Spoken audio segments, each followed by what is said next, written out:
Pakistan women journalist forum का पहला इजलास प्रेस क्लब में मुनक्कद हुआ, जिसमें तंजीम की क़यादत और मंशूर का बाज़ाब्ता ऐलान किया गया। इजलास का आगाज तिलावत कुरान पाक से हुआ, जिसकी सआदत रिमशा तारक ने हासिल की, जबकि नाते रसूल मकबूल सल्लल्लाहु अलैहि वसल्लम का शर्फ रहमाना शेख को हासिल हुआ। इस मौके पर इजलास में शिरकत करने वाली खवातीन सहाफ़ियों ने फोरम के क़याम को खवातीन सहाफ़ियों के हकूक़ के तहफ़्फ़ुज़ और उनकी पेशा वराना तरक्की के लिए एक अहम इक़दाम करार दिया। फोरम के ओहदेदारान में शहनाज महमूद को सदर, रिदा सिंधु को सेक्रेटरी, हुमा काज़मी को सीनियर नायब सदर, शाजिया तारक और फरजाना ज़हूर को नायब सदर, अफशां बतूल को चीफ ऑर्गेनाइजर, हुमैरा अमान और रिफत अनवर को ज्वाइंट सेक्रेटरीज, राना हिना जमील को फाइनेंस सेक्रेटरी और मुनीबा फातिमा को इंफॉर्मेशन सेक्रेटरी के फ़राइज़ सौंपे गए हैं। मजीद बराए एग्जेक्टिव मेंबरान में मरियम जावेद, अना फातिमा, शाजिया नईम और रमशा तारक शामिल हैं।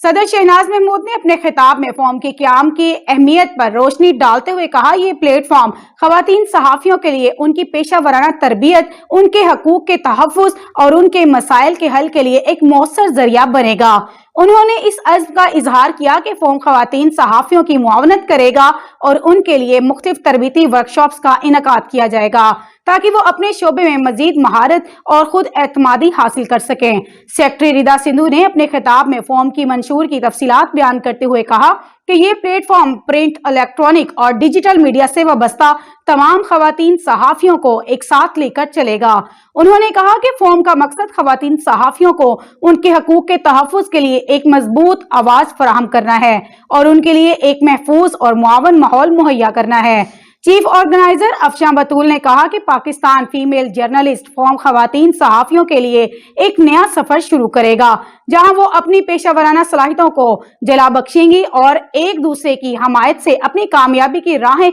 हमवार करेंगी। पाकिस्तान वुमेन जर्नलिस्ट फोरम के इस इजलास में शरीक तमाम ओहदेदारान ने अज़्म किया कि वो फोरम के मकासद के हसूल के लिए पूरी तनदेही और खलूस के साथ काम करेंगे, ताकि खवातीन सहाफ़ियों के हकूक़ और उनके पेशा वराना अमूर में बेहतरी लाई जा सके।